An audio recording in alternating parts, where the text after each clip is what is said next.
Oke, Mimin langsung lanjut ceritanya. Selamat mendengarkan, dan hidupkan imajinasi para tetua. Cerita pun dimulai. Kupikir aku akan tak terkalahkan di bawah alam setengah suci hanya setelah mencapai puncak alam dewa surgawi, tapi sekarang sepertinya itu tak lagi diperlukan. Su Han bergumam penuh semangat pada dirinya sendiri. Semakin tinggi level hukum yang kumiliki, semakin banyak pula hukum yang kumiliki, dan semakin cepat aku membuka domain hukumku, semakin kuat domain tatanan yang kumiliki, atau bahkan domain asal, yang akan kutransformasi di masa depan. Aku sangat menantikan untuk melihat seberapa kuat domain tatanan dan domain asal yang akan kutransformasi di masa depan. Kekuatan alam keteraturan berkaitan erat dengan kekuatan hukum itu sendiri, serta waktu terbentuknya alam hukum tersebut. Semakin cepat seseorang menetapkan bidang hukumnya, semakin banyak waktu yang bisa ia curahkan di dalamnya, dan pemahamannya terhadap bidang tersebut akan secara alamiah menjadi semakin kuat. Yang benar-benar menentukan kekuatan suatu domain hukum adalah kekuatan hukum itu sendiri. Sejujurnya, domain hukum petir yang dimiliki Su Han saat ini tidak dianggap terlalu kuat di antara banyak domain hukum. Jenis domain berbasis hukum yang diciptakan oleh Ratu Kehancuran menggunakan kekuatan kehancuran benar-benar mengerikan. Karena apa yang dimilikinya adalah hakikat kehancuran. Sekalipun kekuatan penghancur hanya terwujud dalam bentuk hukum, ia tetap merupakan salah satu hukum yang terkuat di antara semua hukum. Hukum petir, meski tidak terlalu biasa, juga tidak dianggap sebagai hukum tingkat atas. Namun, Su Han tidak khawatir sama sekali. Karena apa yang dimilikinya bukan hanya hukum petir. Hanya kebetulan telah menciptakan domain hukum petir. Di masa depan, akan ada domain hukum api, domain hukum waktu, domain hukum ruang, dan seterusnya. 5,5 elemen asal-usulku telah terintegrasi sepenuhnya. Jika bidang hukum lain dibuka, mereka pasti dapat diintegrasikan satu sama lain. Setiap ranah hukum yang dibentuk melalui fusi, bahkan tingkat terendah sekalipun, dapat mengalami perubahan kualitatif dan memiliki kekuatan mengerikan yang tak terlukiskan.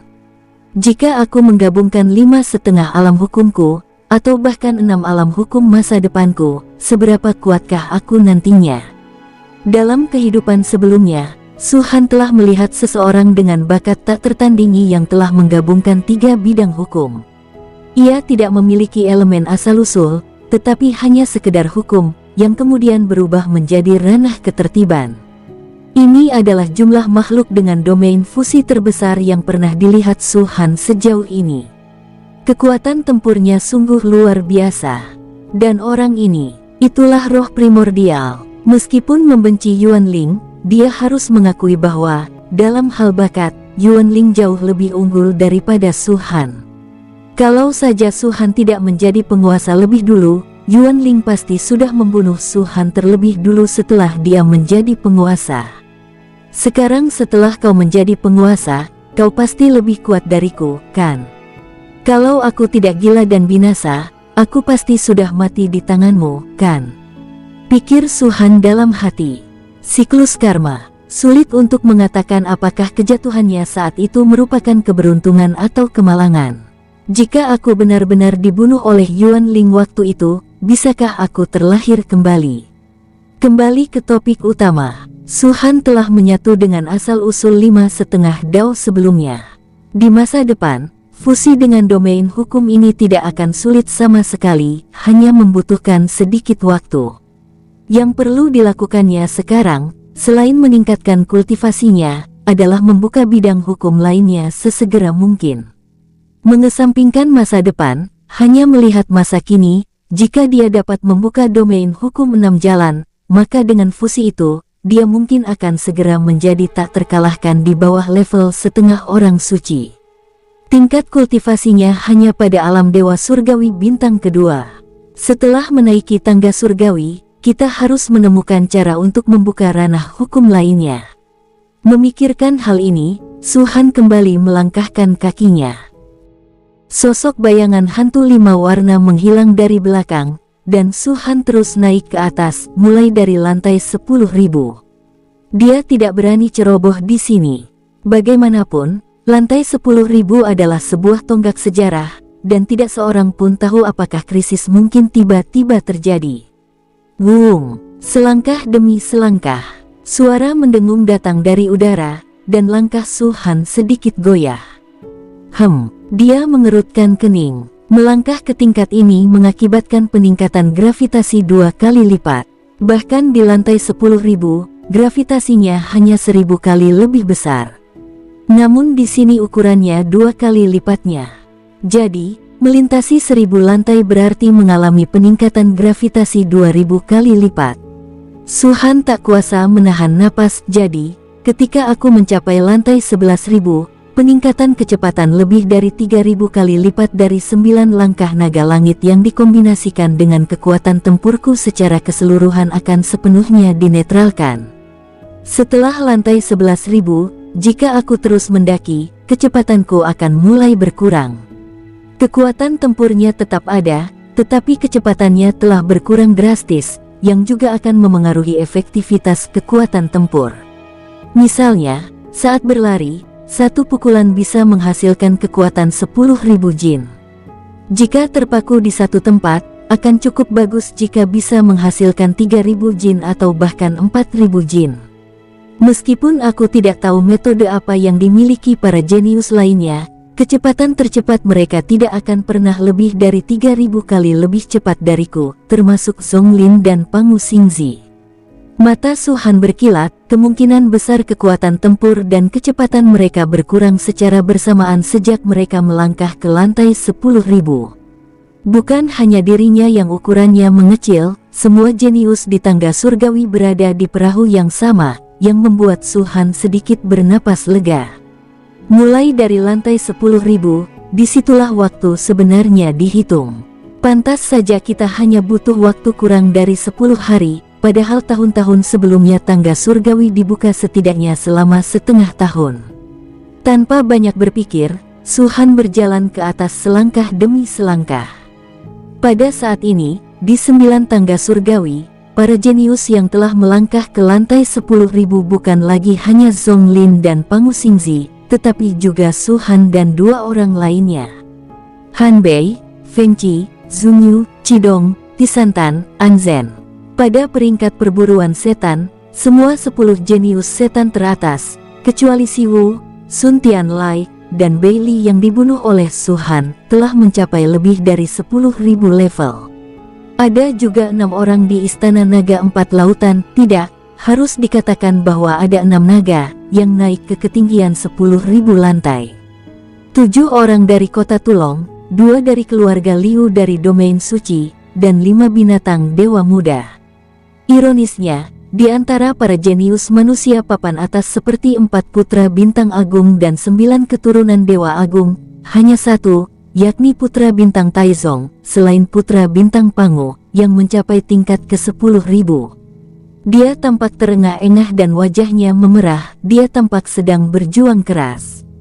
Di antara 4 domain utama, hanya 1 orang yang mencapai lantai 10.000, dan orang itu adalah Su Sue. Di antara banyak kekuatan di zona tingkat ke-7, hanya 1 orang yang mencapai tingkat ke 10.000, dan orang itu adalah Fang Xijin. Ada pula seorang pemuda, yang mewakili para pembudidaya independen umat manusia, bernama Fang Sun. Tentu saja, orang-orang ini hanyalah para jenius tercepat yang mencapai lantai 10.000 saat ini. Seiring berjalannya waktu, bahkan lebih banyak lagi bakat luar biasa yang akan mencapai lantai 10.000. Dan mereka, seperti yang dikatakan Su Han, sejak mereka melangkah ke lantai 10.000, tingkat kultivasi beberapa orang mulai menurun tajam. 10.000 lantai, 1000 kali gravitasi, telah sangat memengaruhi kecepatan mereka. Jika mereka terus naik lebih tinggi, semua keuntungan mereka akan terhapus. Pada saat itu, bukan hanya kecepatannya saja yang akan terpengaruh, kekuatan tempur mereka secara keseluruhan juga akan mulai menurun.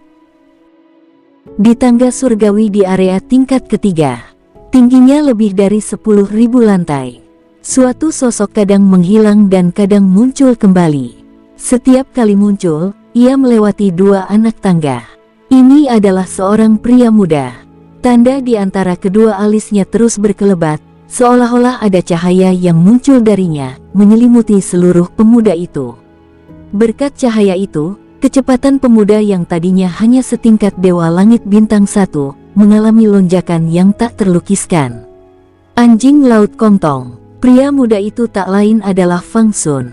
Jika Su Han melihat tingkat kultivasinya saat ini, dia pasti akan terkejut. Karena ketika Fang Sun dikejar sebelumnya, dia hanya berada di alam dewa mendalam bintang keempat. Sudah berapa lama sejak saat itu?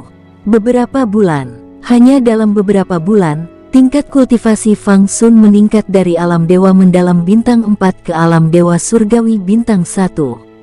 Kecepatan kultivasi ini mengerikan. Dengan kecepatan yang diberikan segel Kongtong kepadaku, ditambah teknik gerakan yang kupelajari darinya, kalau bicara soal kecepatan saja, di bawah para dewa kuno, aku berani bilang aku yang kedua, dan kurasa tak ada yang berani bilang mereka yang pertama, kan? Gumam Fang Sun dalam hati. Tentu saja, ayah mertuaku adalah pengecualian. Dia terlalu kuat untuk diperhitungkan dengan akal sehat. Tapi hanya ayah mertua yang berhak menjadi pengecualian. Zonglin, Han Bei, Pangu Xingzi. Aku tahu kekuatan tempur kalian sebanding dengan dewa dan iblis kuno, tapi dari segi kecepatan saja, kau tak mungkin bisa mengalahkanku di level yang sama. Fang Sun mengangkat matanya dan menatap sosok di atas. Alam super rahasia umat manusia ini ternyata dikuasai oleh para setan jenius. Aku, Fang Sun, tidak yakin. Begitu dia selesai berbicara, dia mengangkat kakinya lagi. Swiss Swiss Swiss Swiss. Saat dia jatuh, sosoknya benar-benar berubah menjadi 10, satu di setiap anak tangga di atas. Seperti bayangan, tetapi setelah sosok lainnya menghilang, satu-satunya bentuk nyata yang tersisa muncul di lapisan paling atas. 1 langkah, 10 lantai. Lompatan yang begitu cepat adalah sesuatu yang bahkan Han Bei yang berada di puncak pun tidak dapat mencapainya. Fang Sun dapat melihat dengan jelas bahwa Han Bei, yang tidak jauh darinya, tampaknya merasakan jarak di antara mereka semakin mengecil dan menoleh ke arahnya sambil mengerutkan kening. Teknik ilusi 10 arah, bagaimana kau bisa menghentikanku? Fang Sun mencibir, Han Bei, kalau kita bertarung, aku mungkin bukan tandinganmu, tapi aku tidak akan memberimu kesempatan. Dengan segel Kongtong di sini, seranganmu tidak akan bisa mencapaiku kecuali aku mau. Mari kita lihat siapa yang lebih cepat. Siuh. Sosoknya melayang ke udara sekali lagi, melewati 10 lantai dalam 1 langkah. Di dalam 11.000 lantai, gravitasi tampak konstan, itulah sebabnya Fang Sun dapat mempertahankan kecepatan ini. Seperti yang diharapkan dari artefak kuno. Kakak Suyao, tunggu aku pasti tidak akan mengecewakanmu. Dan ayah mertua, aku tahu kau telah mengujiku sebelumnya, dan aku pasti akan membuktikan kepadamu bahwa aku layak menyukai Suster Suyao. Di tangga surgawi di zona tingkat kedua, Fang Xijin berdiri tanpa ekspresi di puncak, 10.047 lantai. Di bawahnya, Feng Qi, keajaiban peringkat keempat dalam daftar perburuan iblis, membuntutinya. Kepribadian Fang Xijin tampaknya selalu terisolasi dari dunia. Dia tidak pernah peduli berapa lantai yang dicapai orang lain, dia hanya peduli pada dirinya sendiri. Sebenarnya ada 4 bintang hitam di dahinya, yang melambangkan tingkat kultivasinya sebagai dewa surgawi bintang 4. Pada saat ini, di antara banyak jenius di tangga surgawi, bahkan termasuk Zonglin dan Pangu Xingzi, dia akan tetap menjadi nomor 1. Dengan peningkatan level kultivasinya ini, ditambah dengan teknik pergerakannya yang unik, dia tidak hanya sebanding dengan Fang Sun dalam hal kecepatan, tetapi dia juga secara bertahap memperlebar jarak antara dirinya dan Feng Qi. Awalnya hanya ada sekitar 30 lantai, tetapi seiring berjalannya waktu, lantainya semakin banyak. Ketika sosok Fang Xijin mencapai lantai 10.200, Feng Qi tidak bisa melihatnya sama sekali. Brengsek, Feng Qi mengumpat dengan marah, manusia punya kejeniusan seperti itu. Kenapa mereka tidak menyadarinya saat pergi ke alam setan? 4 putra bintang, 9 keturunan dewa, semua itu omong kosong.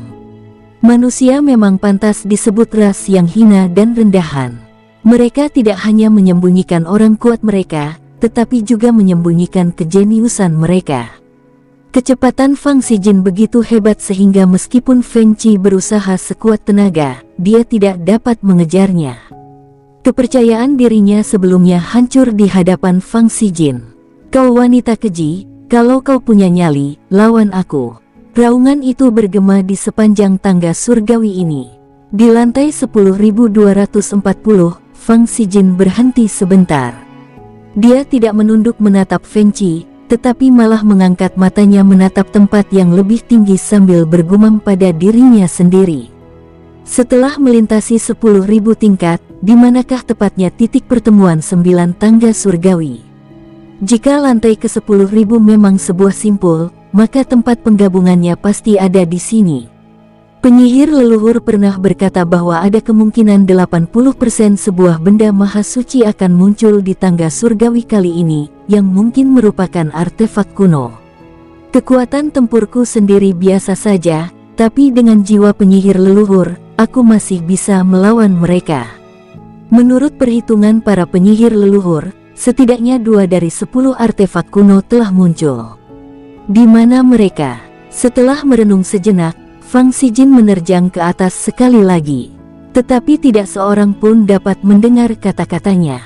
Penyihir leluhur, selain Suhan, makhluk yang sangat kuat ini, yang ada sejak awal waktu, sekali lagi muncul di Bima Sakti. Huf. Di tangga surgawi di area tingkat kelima, sosok-sosok terengah-engah berat saat mereka melintasi lebih dari 5.000 lantai. Dia memegang pedang panjang emas di tangannya. Dari luar, pedang panjang itu, meski berwarna keemasan, tampak agak kusam, seolah-olah terbuat dari bahan biasa. Ketanyaannya, hal ini terjadi karena cahayanya tersembunyi. Selain itu, seluruh pedang tetap tidak berubah. Jika seseorang mengenal orang tersebut, mereka akan langsung mengenalinya. Ini pedang Kaisar Matahari Ilahi. Hanya ada satu pedang Kaisar Matahari Ilahi, dan pemiliknya saat ini hanya satu orang, yaitu Luo Xingyun. Selain pedang Kaisar Matahari Ilahi, wajah hantu yang sangat besar juga muncul di belakang Luo Xingyun. Wajahnya ilusif, meskipun tingginya sekitar 100 kaki, tidak seorang pun dapat melihatnya. Wajah pria itu tanpa ekspresi, tetapi wajah Luo Xingyun penuh dengan kegembiraan. Di sini, apakah ini tempatnya? Benar-benar di sini. Saat dia selesai berbicara, Luo Xingyun mengayunkan matahari sucinya, membelah sebagian kekosongan. Saat retakan itu muncul, sejumlah besar kabut hijau tua mengerut dan surut, tampak ketakutan. "Hahaha, kamu pikir kamu mau pergi kemana?" Luo Xingyun tertawa terbahak-bahak, tiba-tiba membuka mulutnya, dan kekuatan melahap yang sangat kuat terpancar darinya, menyerap semua kabut hijau tua. Keren! Dia tak dapat menahan diri untuk berteriak. Di samping bintang hitam pucat tunggal di antara alisnya, bintang kedua perlahan-lahan terbentuk. Hanya lebih dari 4.000 lantai, dan aku sudah mendapatkan begitu banyak energi hukum. Aku tidak perlu mencari peruntungan sama sekali. Andai saja kakak Ye Xiaofei bisa sepertiku. Kultivasinya sudah sangat tinggi. Jika dia bisa mendapatkan begitu banyak energi hukum di bawah bimbingan wajah hantu ini, dia pasti akan berkembang lebih cepat lagi. Dan Master Sekte Su, kau pasti akan sangat terkejut saat bertemu denganku lain kali, kan? Hahaha, memikirkannya saja membuatku bersemangat. 1 lantai, 5 lantai, 10 lantai.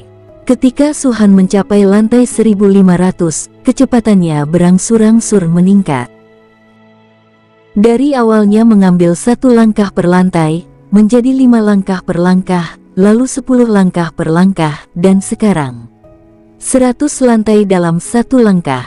Meskipun gravitasi di sini lebih dari 2000 kali lebih kuat, itu masih belum dapat sepenuhnya mengimbangi peningkatan gravitasi Suhan yang lebih dari 3000 kali lipat.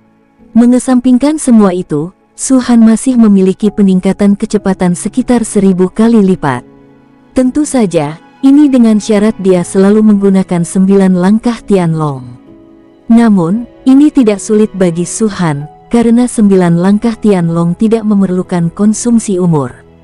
Selama ada cukup kekuatan ilahi, itu dapat digunakan tanpa batas. Aneh sekali, di tangga menuju surga ini, Su-han jelas telah mencapai puncak, dan tidak ada keajaiban lain di atasnya. Namun, sepanjang perjalanan mereka, hingga ke lantai 11.900, mereka masih belum menemui keberuntungan apapun. Su-han tersenyum getir. Bagaimana mungkin orang-orang yang selalu mengaku sebagai orang pilihan surga itu bisa tahan dengan semua ini? Namun, mengingat apa yang telah diperolehnya di tangga surgawi, Su-han merasa bahwa gelar anak takdir tampaknya benar-benar telah diteguhkan olehnya. Masih ada 100 lantai tersisa.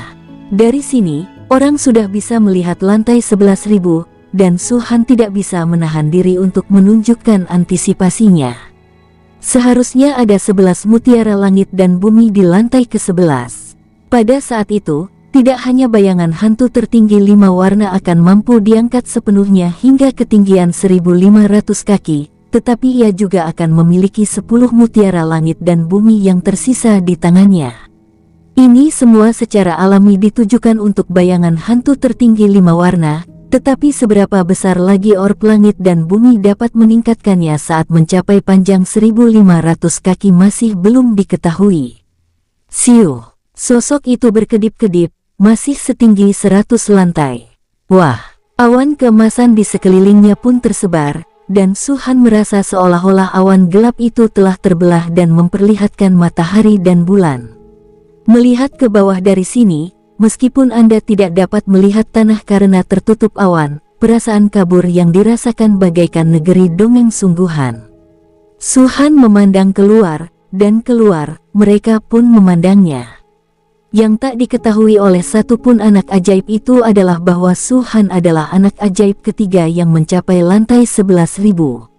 Sebelum dia, tentu saja ada Zonglin dan Pangu Xingzi, yang tidak mengherankan. Lagi pula, kesenjangan antara ketiga orang ini dengan para jenius lainnya terlalu besar. 1.500 zang. Su-han menarik napas dalam-dalam dan menggenggam 11 mutiara langit dan bumi di sekelilingnya. Dia pertama-tama menelan satu, yang memungkinkan bayangan hantu tertinggi 5 warna mencapai panjang total 1.500 kaki. Kemudian, dia melahap satu lagi, ingin melihat seberapa besar satu mutiara langit dan bumi dapat mengangkat bayangan tertinggi 5 warna.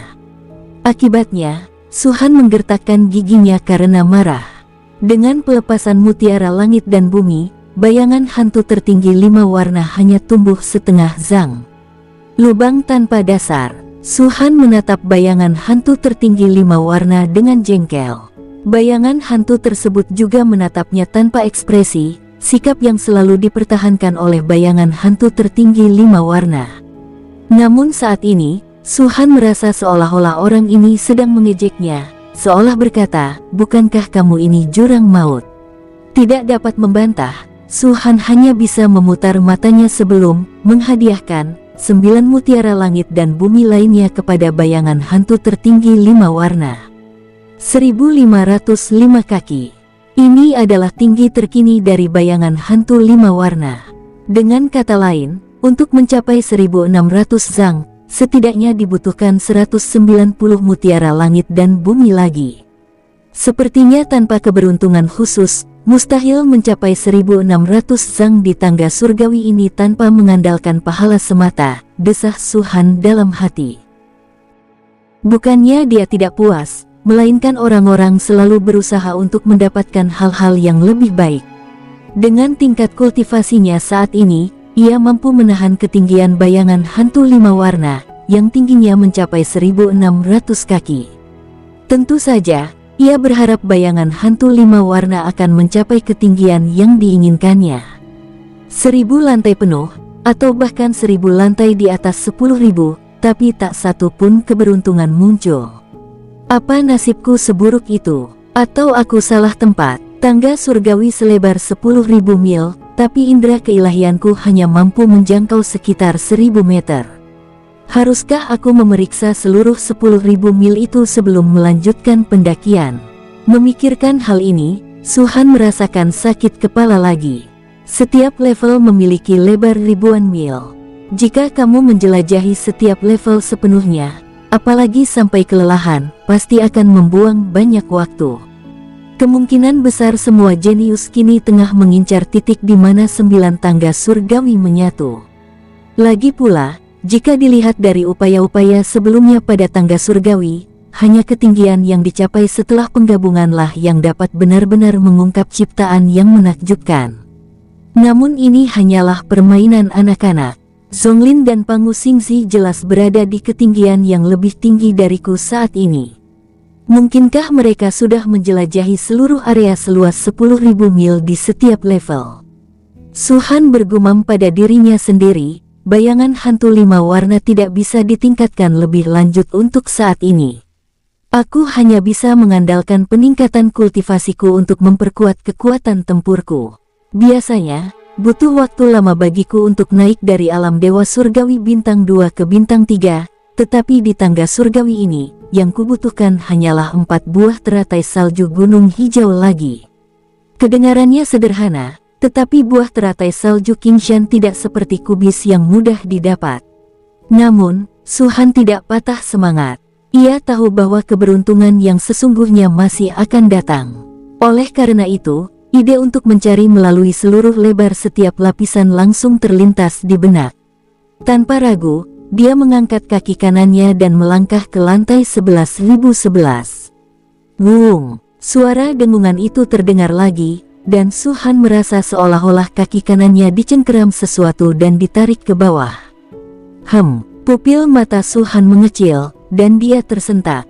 Gravitasi berlipat ganda lagi. Penggandaan gravitasi di sini mengacu pada lantai ke-11.000. Dengan kata lain, dalam rentang 12.000 lapisan ini, gravitasi gabungan dari sebelumnya telah mencapai 3.000 kali.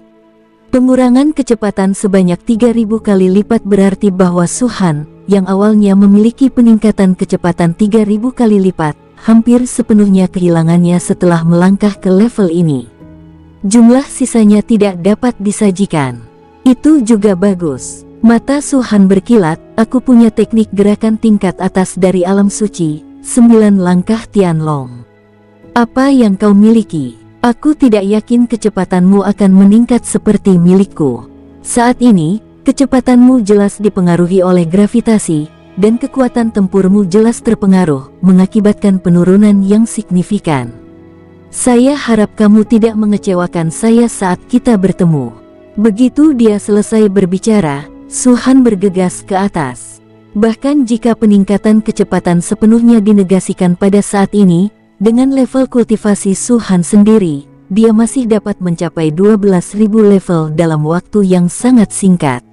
Namun, setelah berjalan sekitar 50 lantai, sebuah botol giok muncul tidak jauh dari sana. Suhan dapat melihat dengan jelas bahwa ada selembar kertas yang ditempel di botol giok dengan beberapa karakter besar tertulis di atasnya. Nebula Dew yang beku. Hahaha. Di tengah tawanya, Suhan segera bergegas menuju botol giok. Suhan tentu saja tahu apa itu Frost Nebula Dew. Keduanya merupakan benda dari alam suci yang digunakan oleh orang suci.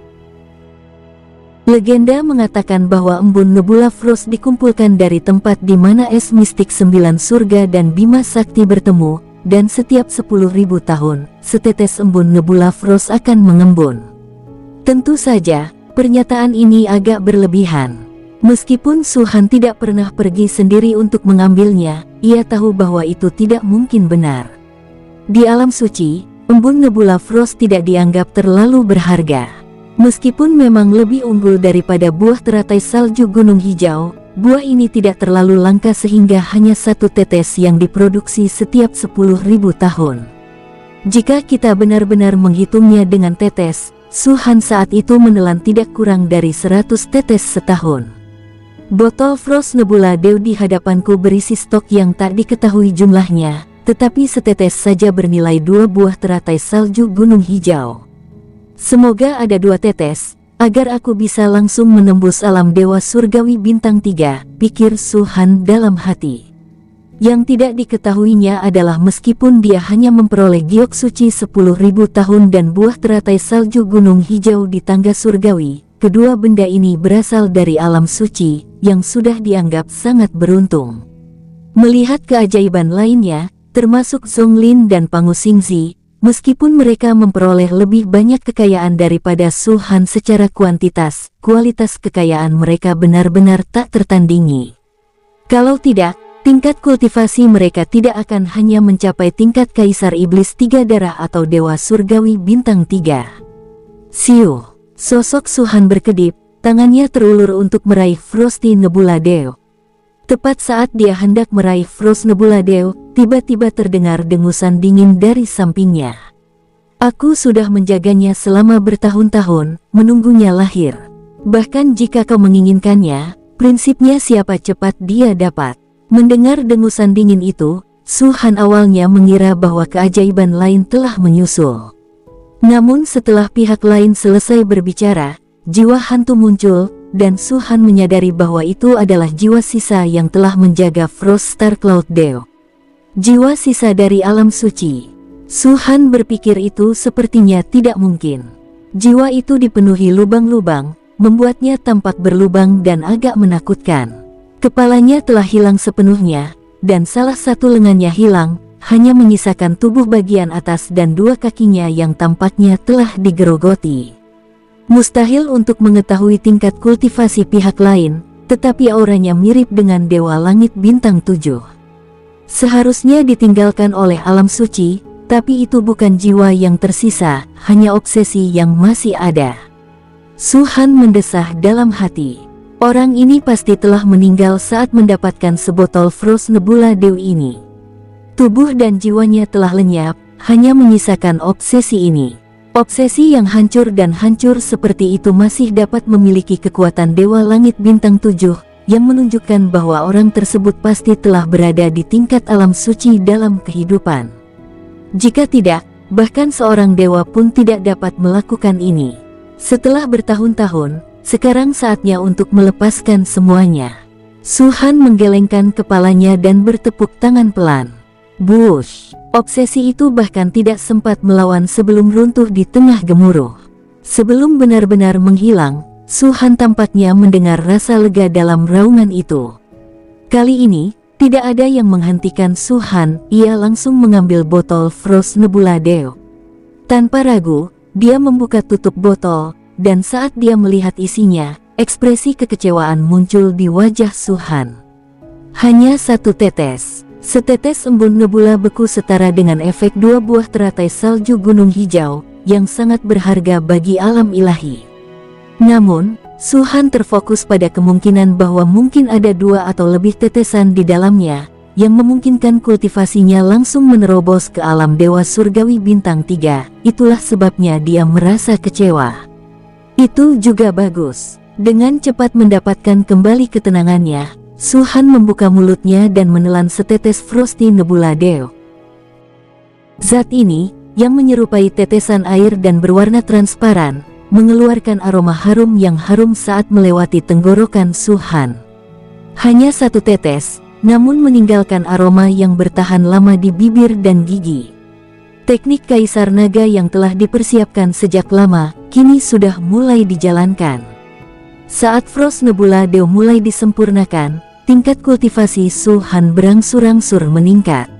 Saat mencapai lantai 11.320, Frost Star Cloud Deo telah sepenuhnya disempurnakan, dan kultivasinya di alam dewa surgawi bintang 2 meningkat hingga 2/5. Aku juga harus menyiapkan beberapa benda untuk meningkatkan kultivasi sihirku, kalau tidak, keempat tingkat kultivasiku akan menjadi tidak seimbang lagi, gumam Su Han dalam hati. Kekuatan tempur keseluruhannya saat ini cukup untuk melawan Dewa Kuno Bintang 5, tetapi ini adalah kekuatan tempur keseluruhannya. Bila dipandang secara terpisah, baik kultivasi bela diri, kultivasi fisik, maupun kultivasi spiritual tidak dapat dibandingkan dengan kultivasi sihir. Kultivasi sihir seorang Sein penyihir tingkat puncak memungkinkan Su Han menjadi hampir tak terkalahkan di bawah alam dewa kuno, sedangkan kultivasi seni bela dirinya, kultivasi fisik, dan kultivasi spiritualnya, jika dipisahkan, tetap hanya akan berada pada alam dewa surgawi bintang 2 yang normal. Bahkan dengan dukungan 9 dewa utama, ia hanya dapat dibandingkan dengan dewa langit bintang 5 atau 6 paling tinggi, masih agak kalah dalam hal kultivasi sihir. Su Han berencana bahwa begitu kultivasinya mencapai alam dewa kuno, dia juga akan secara resmi menerobos ke tingkat dewa sihir. Hanya dengan cara ini keseimbangan keempat tingkat kultivasi dapat dipertahankan, sehingga dapat menentukan kekuatan tempur terbaik. Namun, untuk naik pangkat dari seorang santo sihir menjadi seorang dewa sihir tentu saja bukan hal yang mudah, maka dari itu segala persiapan harus dilakukan terlebih dahulu. Dewa sihir tingkat pertama berada di antara dewa kuno dan orang suci. Bahkan jika kultivasi seni bela diri dan 3 tingkat kultivasi lainnya mencapai tingkat dewa kuno, kultivasi sihir dapat dengan mudah dilampaui jika seseorang tidak berhati-hati. Pada saat itu, seseorang tidak akan mampu menjaga keseimbangan. Benar-benar merepotkan. Saat Su Han memikirkan hal ini, langkahnya tidak pernah goyah. Ketika sosoknya mencapai lantai 11.500, dia melihat benda lain. Itu adalah tumpukan kecil kristal berwarna hijau tua. Bagian luarnya hitam pekat, tetapi di dalamnya mengalir cairan hijau tua, yang dengan jelas menunjukkan bahwa itu bukan benda biasa.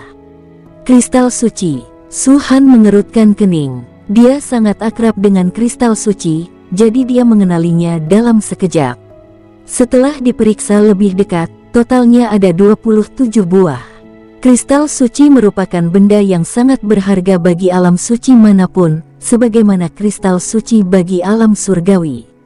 Seseorang tidak hanya dapat melahap energi keteraturan di dalamnya, tetapi seseorang juga dapat menggunakannya untuk memahami kekuatan keteraturan di dalamnya, dan bahkan menggunakan metode khusus untuk memperlakukannya sebagai senjata atau objek untuk menyiapkan formasi. Bagaimanapun, bagi alam dewa, kristal suci memiliki banyak kegunaan. Adapun alam suci, ia hanya memiliki satu kegunaan, sebagai mata uang. Itulah sebabnya Su Han mengerutkan kening.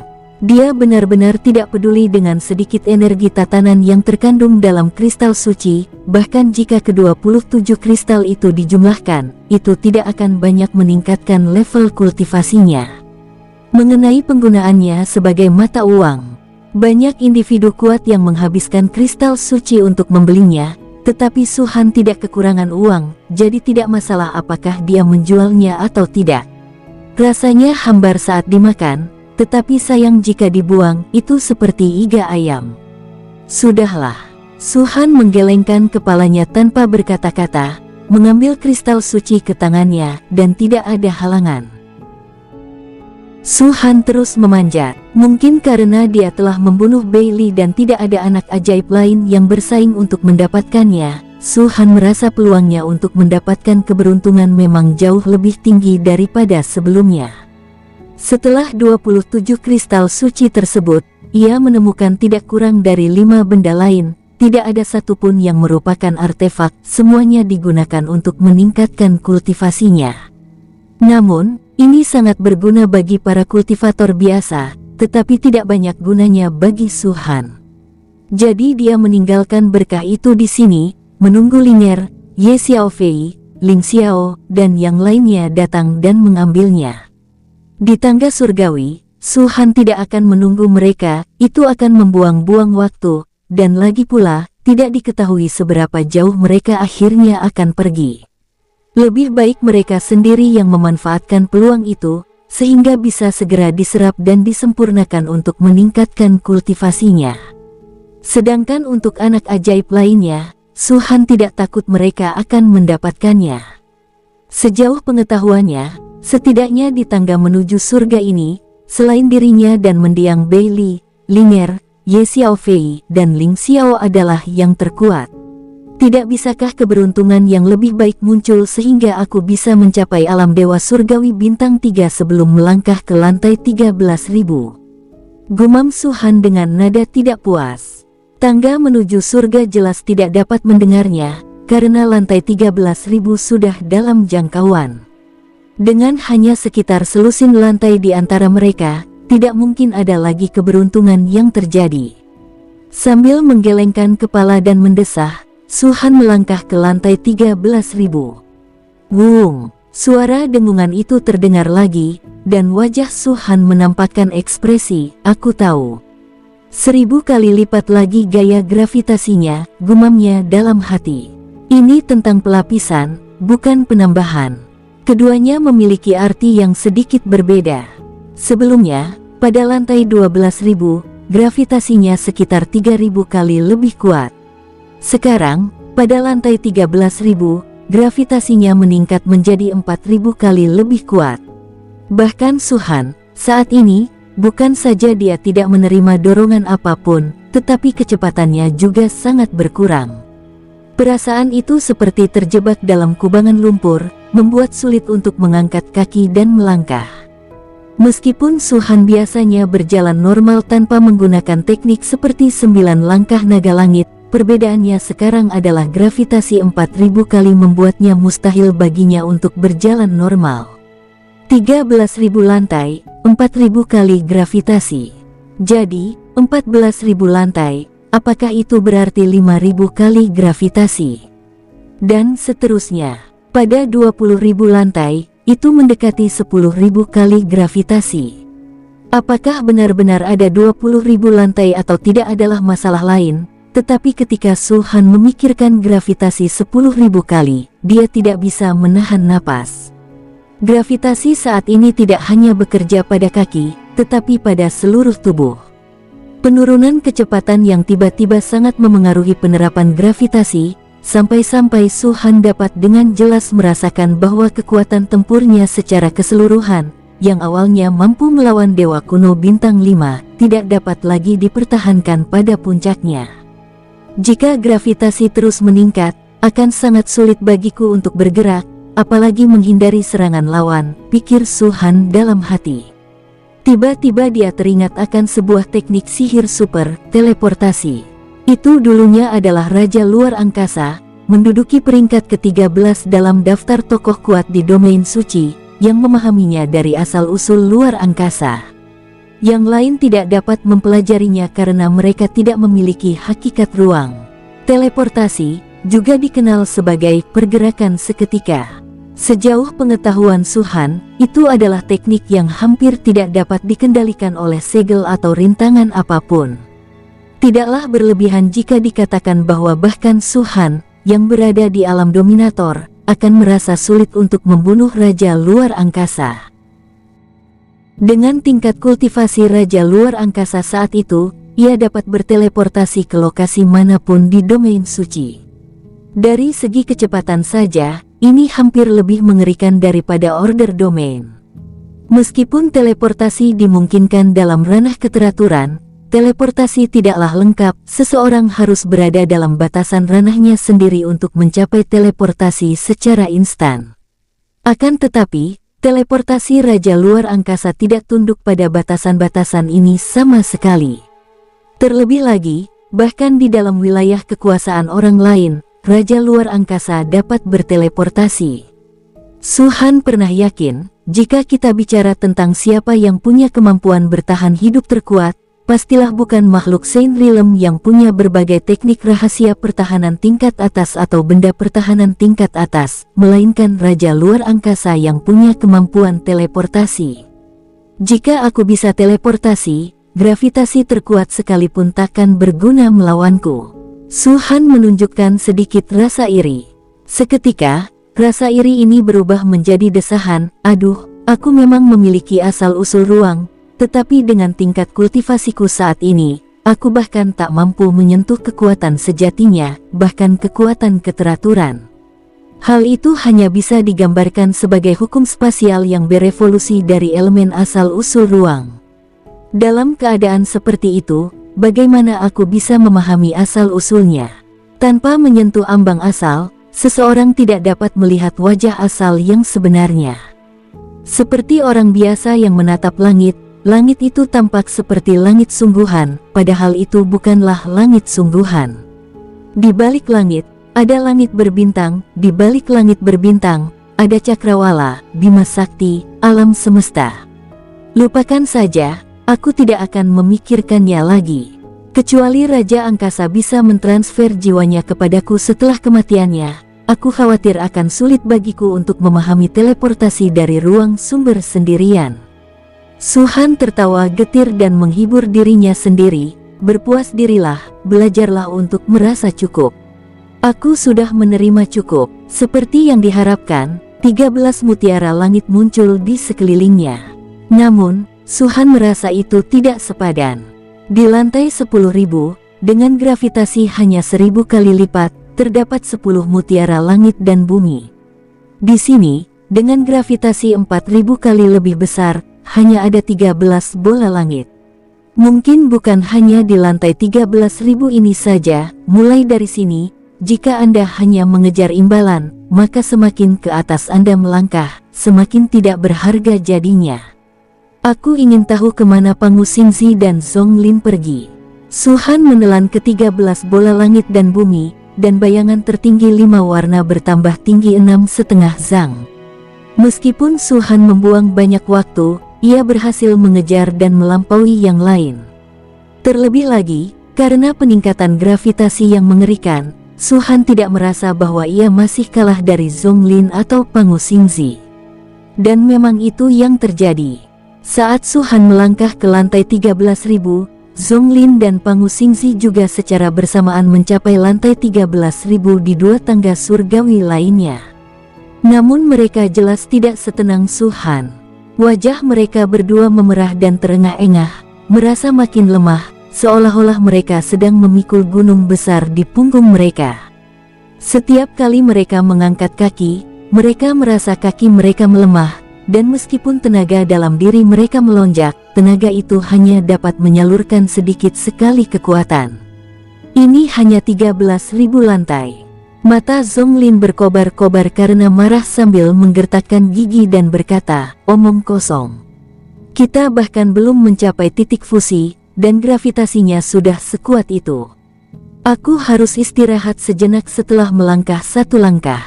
Soal mencapai titik fusi itu, mungkin masih lama." Di tangga lain menuju surga, ekspresi Pangu Xingzi juga tidak terlalu bagus.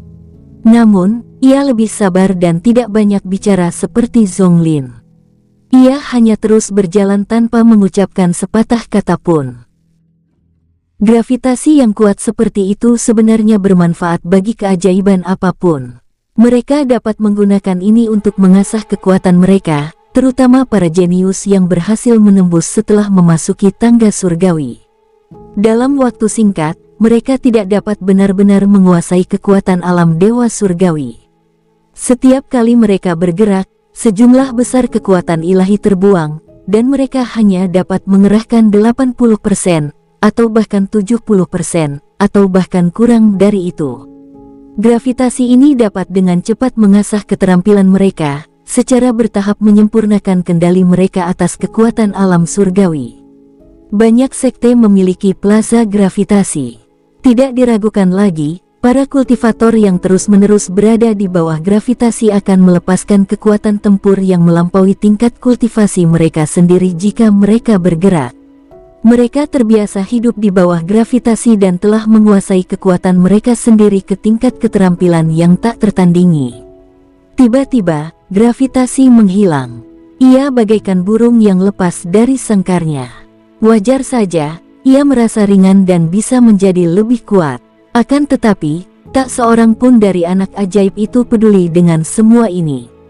Mereka percaya bahwa menaiki tangga ke surga bukanlah tempat untuk menempa diri. Waktu merupakan hal yang paling penting saat ini, karena masih banyak kesempatan yang bisa diperoleh di tingkat yang lebih tinggi. Oleh karena itu, mereka semua merasa sangat terganggu oleh gravitasi ini. Dan pada saat inilah, tingkat 7, tangga menuju surga. Di lantai 6700, Kraak, bush. Tiba-tiba, ruang angkasa terkoyak, dan lubang hitam pekat perlahan terbuka. Banyak individu berbakat tinggal di sini. Saat melihat pintu masuk gua, mereka mengira telah ada keberuntungan besar yang datang dan bergegas ke sana tanpa ragu.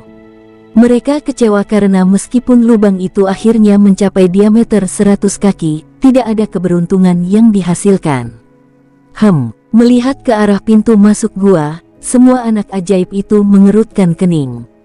Tangga menuju surga penuh dengan bahaya, jadi wajar saja jika mereka tidak berani masuk ke dalamnya dengan mudah. Di tengah keraguan dan spekulasi mereka, pintu masuk gua yang awalnya gelap berubah sekali lagi.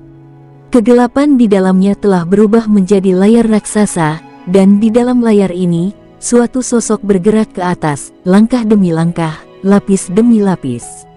Itu Suhan. Ya, itu Suhan. Apa-apaan ini? Master Sekte Su seharusnya berada sangat jauh dari kita saat ini, bagaimana kita bisa melihatnya? Hahaha, aku tahu. Seseorang tiba-tiba tertawa terbahak-bahak, menarik banyak perhatian padanya. Pria muda ini berpenampilan agak biasa saja. Ia tampak sangat menikmati perasaan menjadi pusat perhatian, yang sangat memuaskan kesombongannya. Apa sebenarnya itu? Salah satu anak ajaib itu bertanya dengan tidak puas. Melihat ekspresi para jenius di sekitarnya yang semakin muram, pria itu akhirnya berhenti berbasa-basi dan berkata, "Aku pernah membaca di teks kuno bahwa ketika tangga surgawi terbuka di masa lampau, puluhan portal teleportasi muncul. Portal-portal ini hanya mengangkut orang-orang di dalam area tangga surgawi, dan hanya ke atas, tidak pernah ke bawah." Mendengar hal ini, banyak anak ajaib terkejut. Apa maksudnya? Beberapa makhluk dewa muda masih belum sepenuhnya mengerti. Pria itu langsung berkata, dengan kata lain, kita saat ini berada di lantai 6700. Selama kita memasuki portal ini, kita bisa menghemat banyak waktu dan diteleportasi secara acak ke lantai yang lebih tinggi. Penjelasan langsung ini langsung menyebabkan banyak talenta menjanjikan terkesiap takjub. Ini sama saja dengan mendaki gunung tanpa mengangkat satu jari pun. Begitu banyak waktu telah berlalu, dan mereka masih terjebak di lantai 6700. Jelas, mereka tidak mencari keberuntungan, tetapi kekuatan mereka telah terbatas pada level ini. Pada saat ini, dengan harapan untuk terus mendaki lebih tinggi, mereka tentu saja bahagia. Dan yang paling penting, pemuda itu menambahkan, menggunakan portal untuk naik bukanlah curang, melainkan jalan pintas. Karena itu, pahala untuk mendaki tangga surgawi tetap berlaku. Apa? Benar-benar? Yah, aku agak malu, haha. Kegembiraan langsung menyebar di wajah semua anak ajaib. Setelah mencapai ketinggian lebih dari 6000 lantai, mereka tentu menikmati manfaat yang dibawa oleh mutiara-mutiara langit tersebut. Saat ini, apalagi jika kita tidak dapat memperoleh keberuntungan lagi, hanya memiliki mutiara langit dan bumi saja sudah cukup. 7000 lantai berarti 7, 8000 lantai berarti 8. Dengan kata lain, jika kita melewati portal ini dan berteleportasi langsung ke lantai 10.000, kita bisa mendapatkan 34 mutiara langit tanpa perlu mengangkat satu jari pun. Banyak anak ajaib yang berhenti sejenak dalam pidatonya. 34 mutiara langit. Jika mereka benar-benar bisa mendapatkannya, kemungkinan besar 34 mutiara langit dan bumi ini akan memungkinkan mereka untuk maju dalam kultivasi mereka. Lalu apa yang terjadi dengan layar ini? Kok gambar Suhan muncul di sana? Tanya orang lain. Saya tidak tahu tentang itu. Pemuda itu berkata, namun, aku curiga Suhan memang berada di sini. Dengan kecepatannya, setidaknya dia sudah mencapai lantai 11. Karena sosoknya muncul di portal teleportasi, kemungkinan besar kita bisa berteleportasi ke lokasinya. Lantai 11 saja sudah cukup untuk mendapatkan 45 manik surgawi. Jika dia di lantai 12.000, itu berarti 57, di lantai 13.000, itu berarti 70. Saat mereka mendengarkan perhitungan pemuda itu, anak-anak ajaib itu terkesiap kaget sekali lagi. Seketika rasa gembira yang kuat muncul dalam hati mereka. Apakah kita akan pergi ke sana sekarang? Kurasa kita tidak perlu terburu-buru.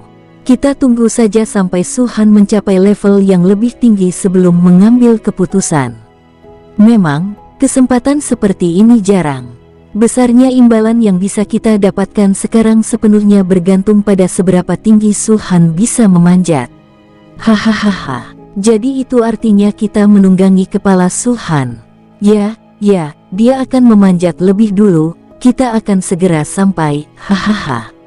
Serangkaian suara menggoda dan mengejek terdengar, sebagian besar berasal dari keajaiban iblis dan binatang dewa muda. Beberapa manusia juga tertawa terbahak-bahak, tetapi mereka semua adalah anak-anak ajaib dari kekuatan yang menentang Su Han. Saat ini, mereka secara tidak biasa setuju dengan ras setan. Saat mereka saling memandang, mereka tiba-tiba merasakan kebencian bersama terhadap musuh bersama. Semuanya, berhentilah menunggu. Mendaki tangga surgawi tidak sebodoh itu sampai membiarkan kalian memanfaatkan celah seperti itu.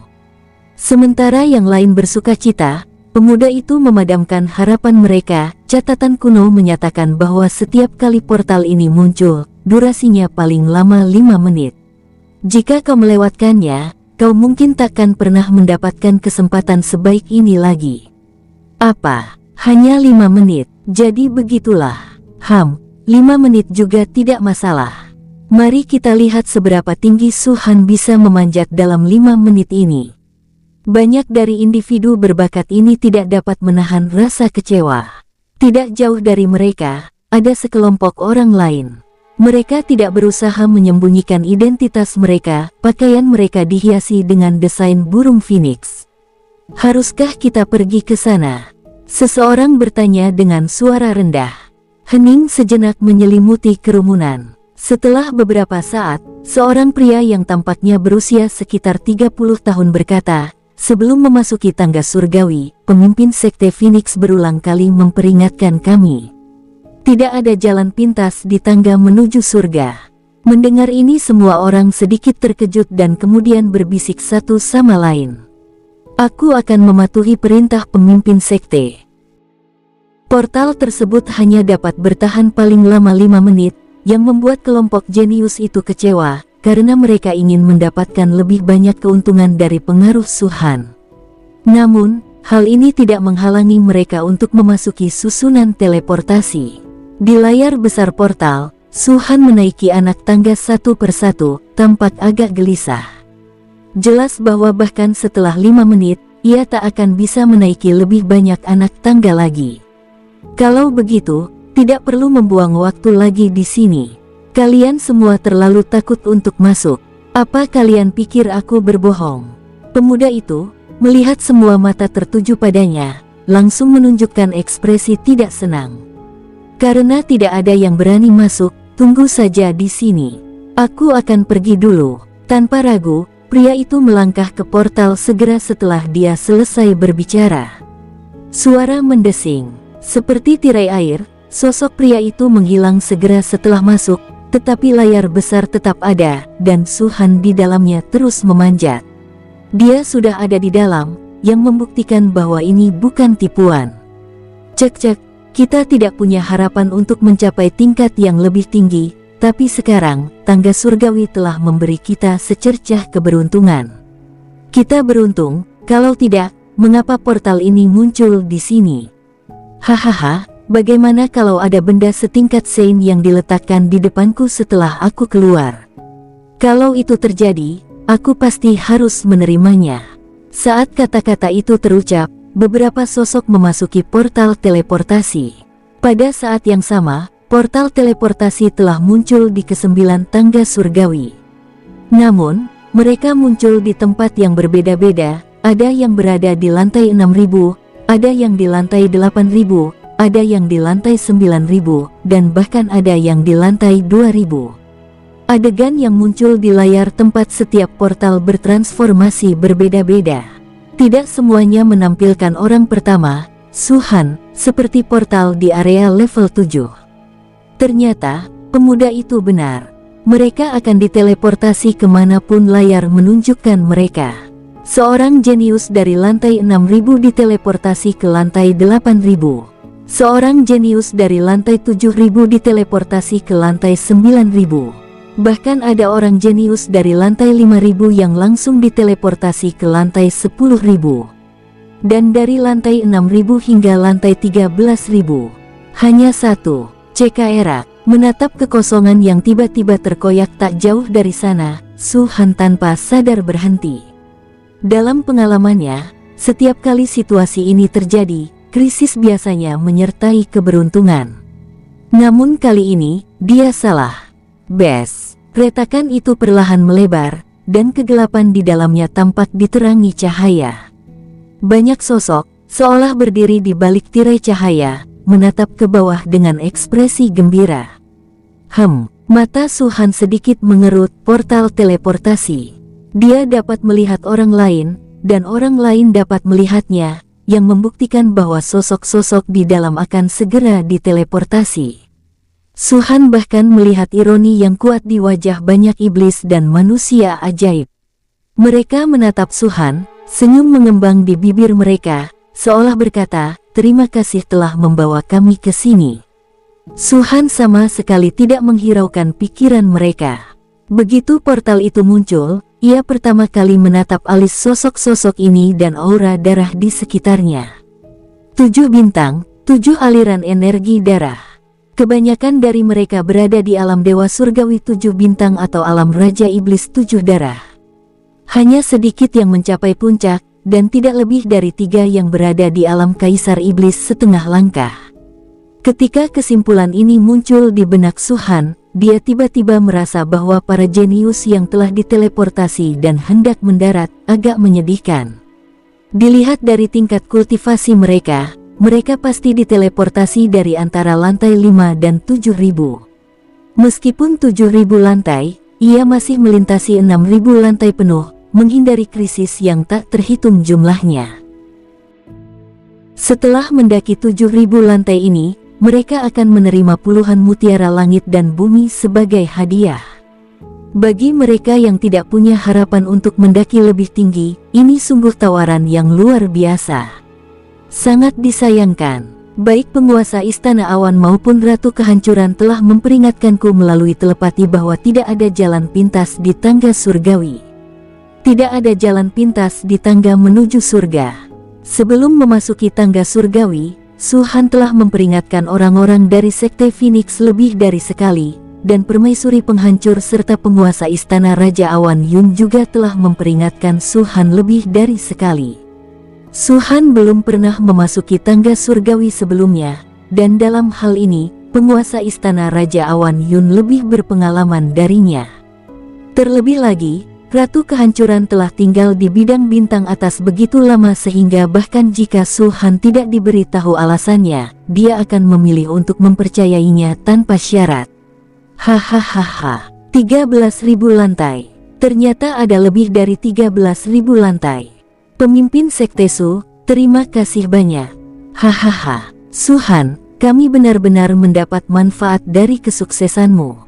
Saat Su-han merenungkan hal-hal ini, tawa keras terdengar dari portal teleportasi. Su-han akhirnya mendongak dan menatap mereka. Bes. Mutiara-mutiara emas yang banyak jumlahnya muncul di sekelilingnya, menerangi seluruh area lebih dari 13.000 lantai dengan cahaya yang menyilaukan. Setidaknya ada beberapa ribu mutiara-mutiara langit yang banyak itu terbagi ke dalam area-area kecil, yang dengan jelas menunjukkan kepada para jenius di dalam portal bahwa masing-masing dari mereka akan menerima lusinan mutiara-mutiara langit. Justru karena munculnya mutiara-mutiara langit inilah para keajaiban itu menyadari bahwa mereka saat ini berada di suatu tempat dengan lebih dari 13.000 lapisan bangunan. Kamu seharusnya tidak datang ke sini, kata Su-han dengan tenang. Layar cahaya portal terbuka, dan sesosok akan melompat keluar. Mereka mendengar kata-kata Su-han, dan lebih dari 90% sosok itu mengungkapkan senyum dingin. Apa? Kau tidak akan membiarkan kami mendapat keuntungan apapun. Dengan kekuatan yang kita miliki, memang mustahil bagi kita untuk mencapai 13.000 level ini sendirian, tetapi siapa yang bisa menyalahkan kita karena beruntung? Pemimpin Sekte Su, Tangga surgawilah yang memindahkan kami ke sini. Kami tidak punya motif tersembunyi terhadapmu. Cek, kukira 13.000 lantai terlalu rendah. Dengan kekuatanmu, Suhan, seharusnya kau sudah mencapai setidaknya 20.000 lantai sekarang, kan? Suhan tetap acuh tak acuh dan mengabaikan mereka. Akan tetapi, pandangannya tetap terpaku, seolah-olah dia sedang memandangi orang mati, mengamati keajaiban-keajaiban ini. Wush! Begitu portal itu terbentuk sepenuhnya dan layar cahaya terbuka sepenuhnya, pemuda yang berbicara sebelumnya adalah orang pertama yang melompat keluar dari portal, wajahnya berseri-seri karena kegembiraan. Selama lompatan, dia melambaikan tangannya, melepaskan kekuatan kultivasinya, bermaksud merebut mutiara langit dan bumi miliknya. Namun sesaat kemudian, ekspresi ketakutan tampak di wajahnya. Wung! Suara dengungan terdengar dari segala penjuru. Lebih dari 13.000 lantai di bawahnya, seolah-olah tangan yang tak terhitung jumlahnya terulur dan menarik sosoknya jatuh dengan keras. Bersambung, sampai jumpa di episode berikutnya. Semoga kalian semua terhibur. Terima kasih, bye-bye.